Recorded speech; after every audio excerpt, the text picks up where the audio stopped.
dama adat. Adat yang dibuat di Besmah, Dusun Perdipa.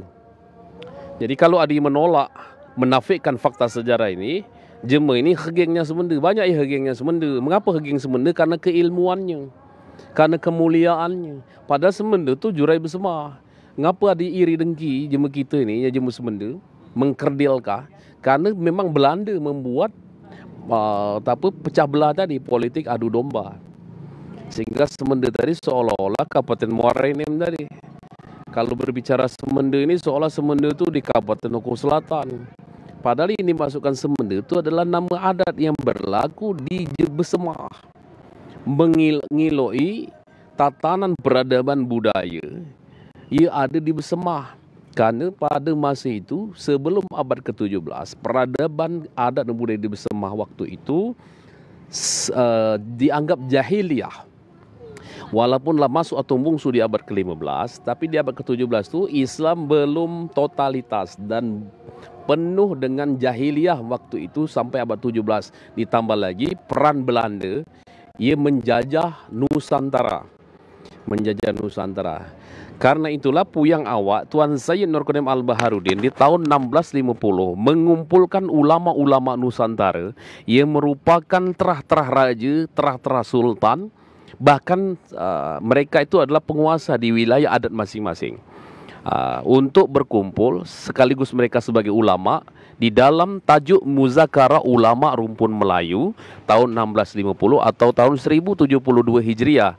Dan ini hasil seminar dan penelitian DPMU Sumsel dan penelitian kami. Jadi bukan hanya kami yang meneliti, sebelumnya diteliti oleh Tuan Guru Tohlun Abdul Rauf dan diteliti oleh DPMU Sumsel atau Majelis Ulama Indonesia Sumatera Selatan bahwa terjadinya Muzakara Ulama Rumpun Melayu di Dusun Perdipa tahun 1650 atau 1072 Hijriah berdasarkan kitab khas yang ada di Dusun Muara Danau.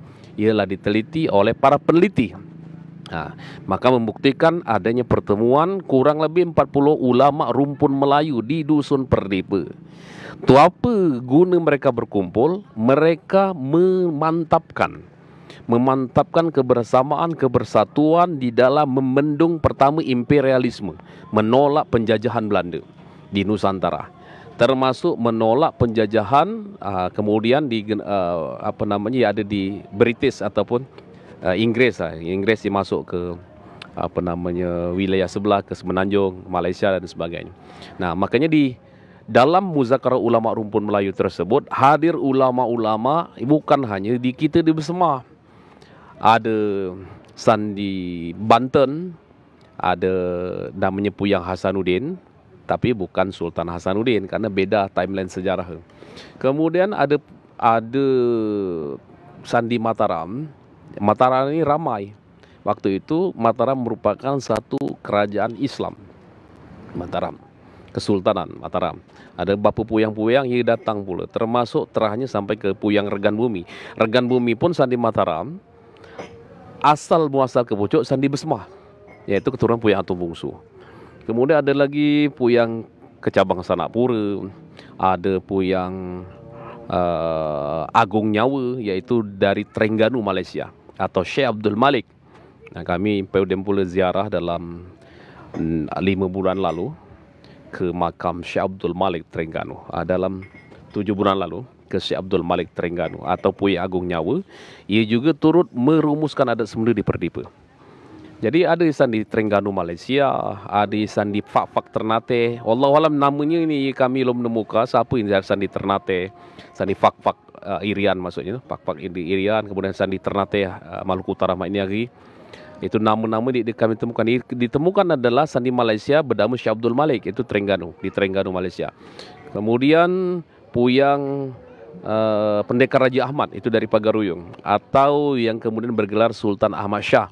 Nah, itu juga datang merumuskan adat semenda di Perdipa. Jadi kedatangan mereka ke Perdipa tadi untuk ngiloi peradaban, adat dan budaya yang ada di Besmah, sekaligus berkumpul membendung kekuatan imperialisme. Nah, jadilah ia semangat menyatukan pertemuan Muzakara Ulama Rumpun Melayu di Perdipa 1650 berdasarkan penelitian, berdasarkan seminar, berdasarkan hasil kajian ilmiah itu untuk membendung penjajahan Belanda, imperialisme. Jadi sangat logik ketika tahun itu tahun 1650 miladia ataupun Masehi. Jadi di awal kedatangan Belanda ke Nusantara. Jadi di dalam membendung itu dibuat aturan bahwa seluruh negeri-negeri, daerah-daerah, termasuk tadi Pagaruyung dan sebagainya, lah menerapkan adat berpedoman pada hukum Islam.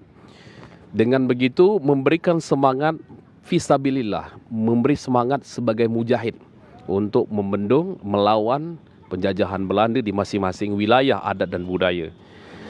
Karena itulah di Besema mengadopsi adat ataupun di Perdipe waktu itu, Tanah Besema mengadopsi adat ia berlaku duluan di Pagaruyung ataupun di Minangkabau, yaitu adat basyandikan syarak basandikan kitabullah, syarak mengatur, adat memakai.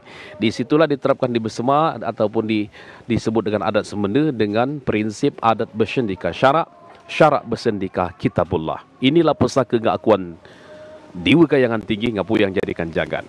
Makanya di situ mulai petata petiti dibuat. Jangan nak lemak dek bermula, nak agung dek berdian misalnya.